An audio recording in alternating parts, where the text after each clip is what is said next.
મમ સ્તુતવસન્નિધો કરુણવા ત્વમેતાવતા ન દુર્લભમર્તિ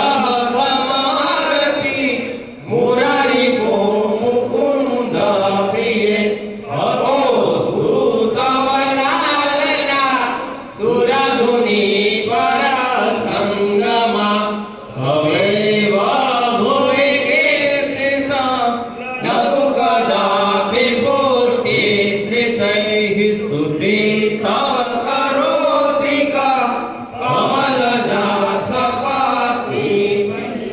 હૈર્યતનુ સેવયા ભવતિ સૌખ્યમા મોક્ષતઃ યં તવ કથાધિકા સકલ ગોપિકા સંગમ સ્મર શ્રમ જલાણુભિ સકલ ગાત્ર દેહ સંગમ તવાષ્ટકમિદં મુદા પઠતિ સુરસુરે સદા સમસ્ત દુરિતક્ષયો ભવતિ મે મુકુંદે રતિ કયા સકલ સિદ્ધિઓ મુરારિપુશ્ચ સંતુષ્યતિ સ્વભાવ વિજયો ભવે વદતિ વલ્લભ શ્રી હરે શ્યામ સુંદર શ્રી અમને મહારાણી કી જય શ્યામ સુંદર શ્રી અમને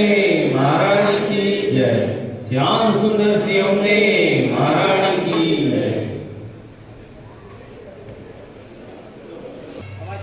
સ્વીયાનાં તાન નિજાચાર્યાન પ્રણમામિ મુહુર્મુહુઃ યદનુગ્રહતો જંતુઃ સર્વદુઃખાતિગો ભવેत् તમહં સર્વદા વંદે શ્રીમદ્વલ્લભનંદનં.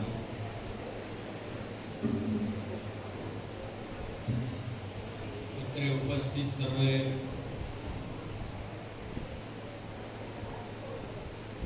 આ સુંદર આવા કલિયુગમાં જેટલી આપણી કેપેસિટી છે, શક્તિ છે, એને અનુસાર જે આપ લોકોએ સુંદર એવો મનોરથનું આયોજન કર્યું છે એને જોઈને અમને ખૂબ આનંદ થાય છે. આપણે 12 રાશિઓની અંદર આખા જગતને બાંધીને સુદર્શન ચક્રની જેમ રાશિ ચક્રની અંદર આખા જગતને બાંધી અને પ્રભુએ પરિભ્રમણ શરૂ કર્યું. એ રાશિનો આંકડો છે 12. હવે સૌથી પહેલો યુગ સતયુગ પ્રારંભ થયો.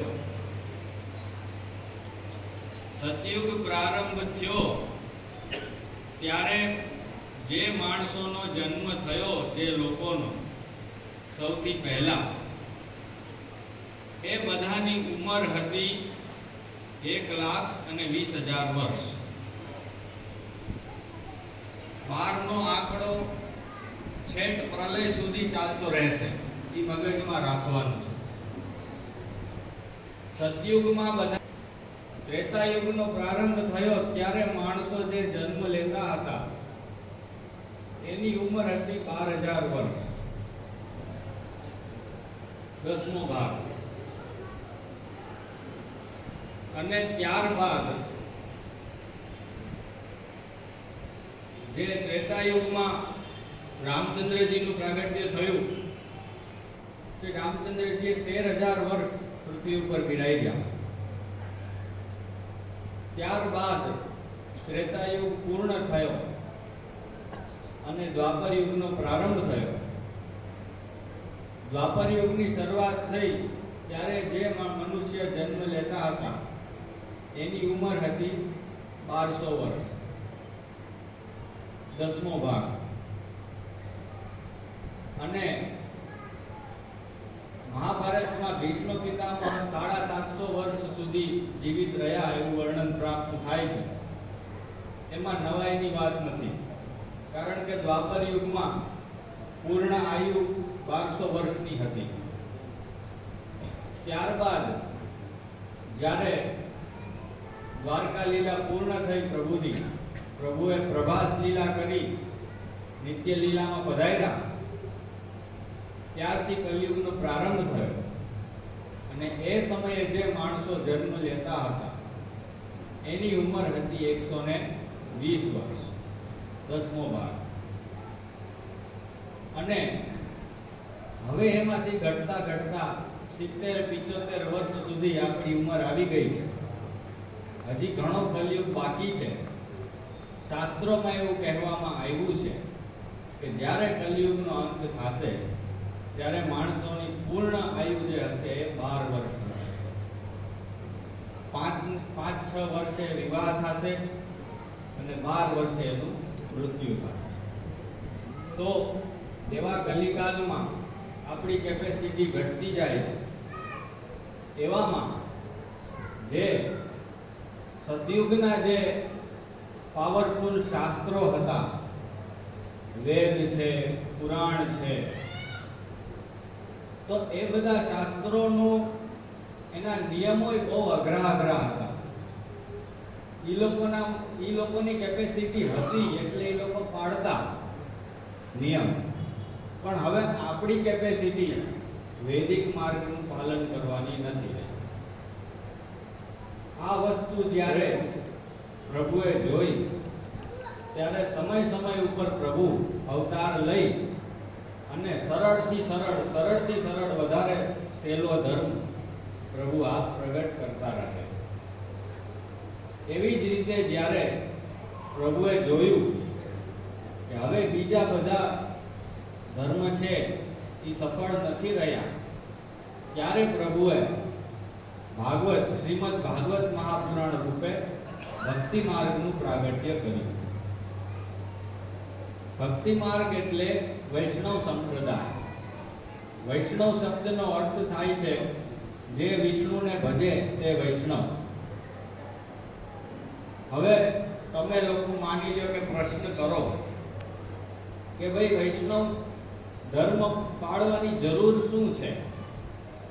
વૈષ્ણવ ધર્મ પાળ્યા વિના પણ પૈસા આવે છે. 32 જાતના ભોજન આપણે ખાઈએ છીએ, ખૂબ સુખીથી ખાઈએ પીએ મોજ કરીએ છીએ. વૈષ્ણવ ધર્મ વગર પણ આનંદ છે. તો પછી વૈષ્ણવ ધર્મની જરૂર શું છે? અને વૈષ્ણવ ધર્મમાં આવ્યા પછી તો ઘણા બંધન પણ છે કે બીજા દેવતા પાસે ન જવું, માત્ર ને માત્ર પ્રભુનું જ શરણ રાખવું, એવું બંધન છે વૈષ્ણવ ધર્મની અંદર. તો વૈષ્ણવ ધર્મમાં જવાની જરૂર શું છે? વૈષ્ણવ ધર્મ વગર પણ સુખ શાંતિ છે, એવો જો પ્રશ્ન થાય તો એનો જવાબ એ છે કે પ્રભુની જે લીલા છે એ 2 પ્રકારની છે, અંતરંગ લીલા અને બહિરંગ લીલા. અંતરંગ લીલા જે છે એ જે સૂર્યનારાયણ છે, સૂર્યદેવ, એની અંદર જે વૈકુંઠ ધામ છે, વ્યાપી વૈકુંઠ, એમાં અંતરંગ લીલા થાય છે.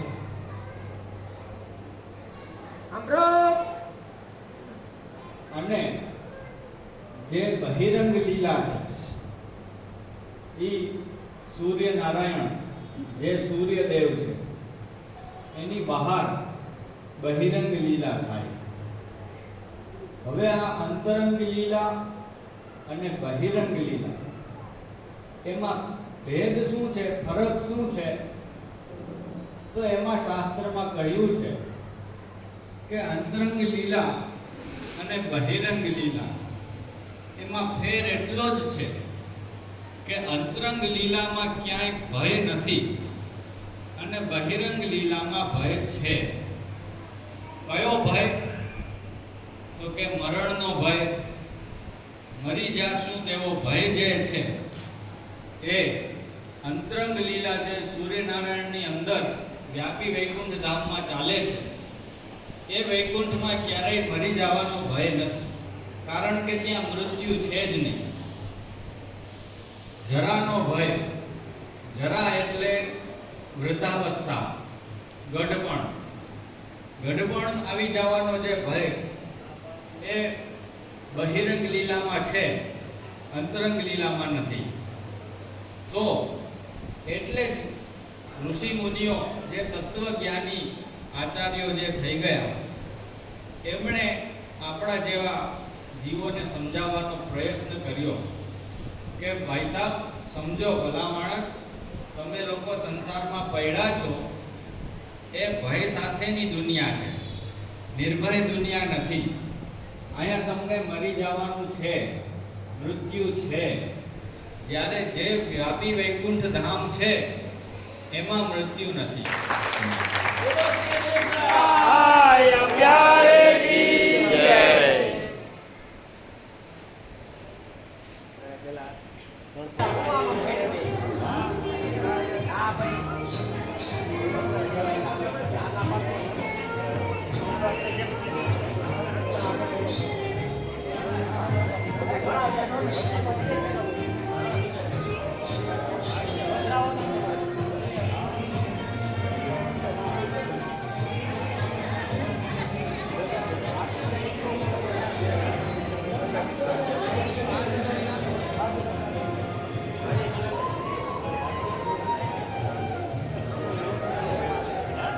તો આવતો નતો ને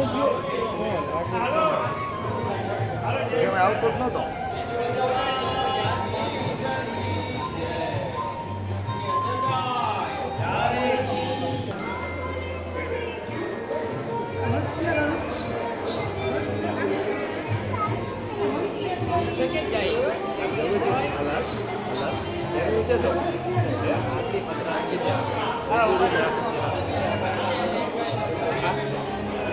લોકો નમાવજો ધીરે હમણાં લેજે પર હા વાહ એવી રીતે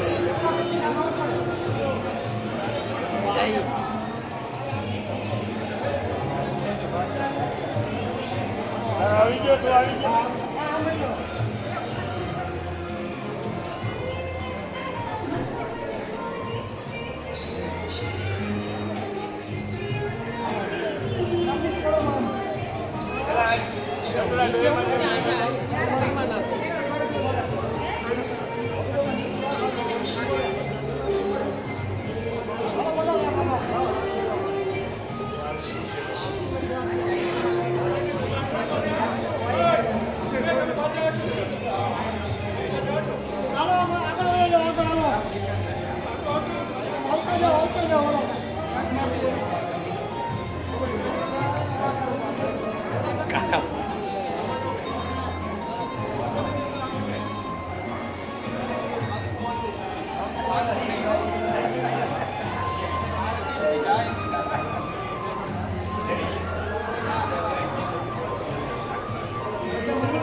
આપશ્રીની એવી આજ્ઞા છે કે સાંજે મારા પેરામણી નિમિત્તે સાંજે મારા પેરામણી થાય ત્યારે જે આ ઉપેના આપશ્રીએ તમને દયા છે એ બધાની સાંજે છે ને ડોકમાં ધારણ કરીને આવજો એવી આપશ્રીની વિનંતી છે.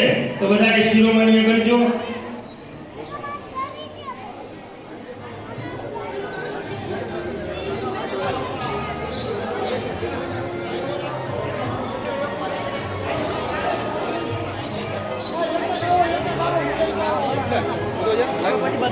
ધીરે ધીરે આપણે છેલ્લો વારો લેવાનો.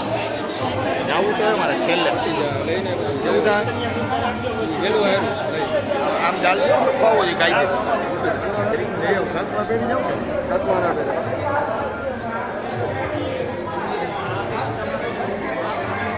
ચાલુ જ રાખી બંધ ન કરો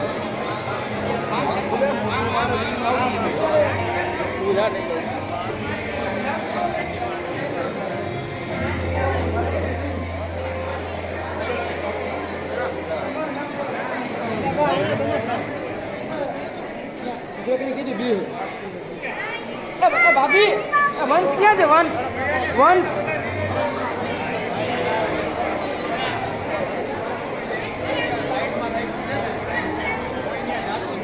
આવું ને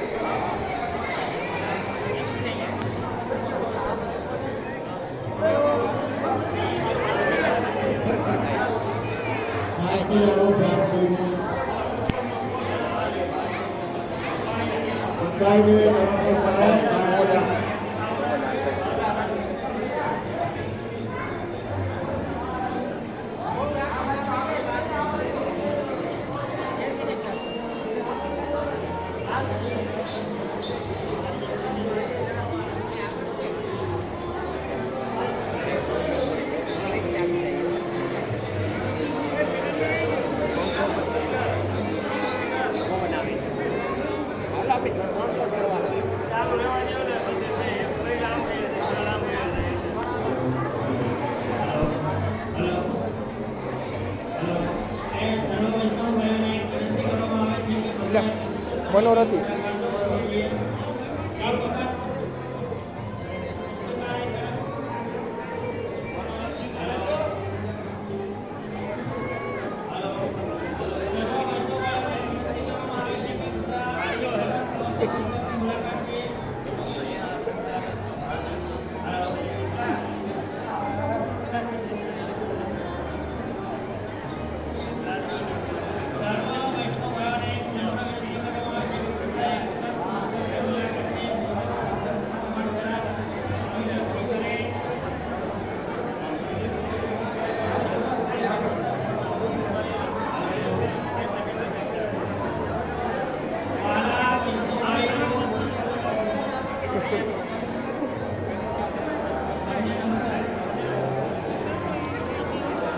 દરેક વૈષ્ણવોને ખાસ વિનંતી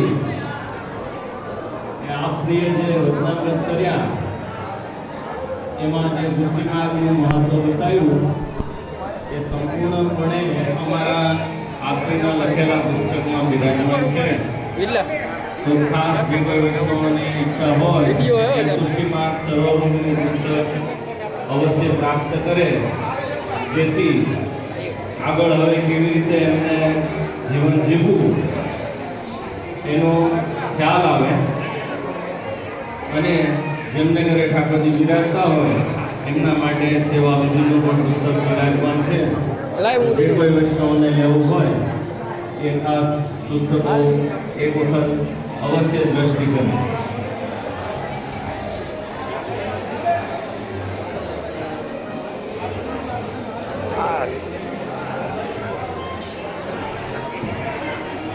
એમ ના હાલે અહીં આવતો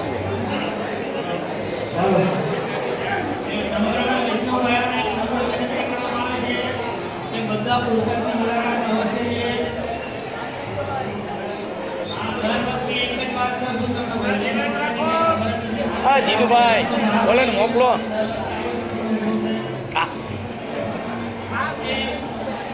લાઈનમાં ઉભેલા હોય તમામ વૈષ્ણવોને કીધું છે કે ઘરકા ના મારે અને શાંતિથી પોતાની વ્યવસ્થા જળવાઈ રહે. ભાઈ પુસ્તકની મુલાકાત અવશ્ય લો.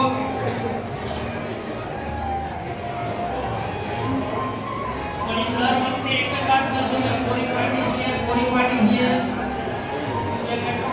સંભળાવવું જોઈએ.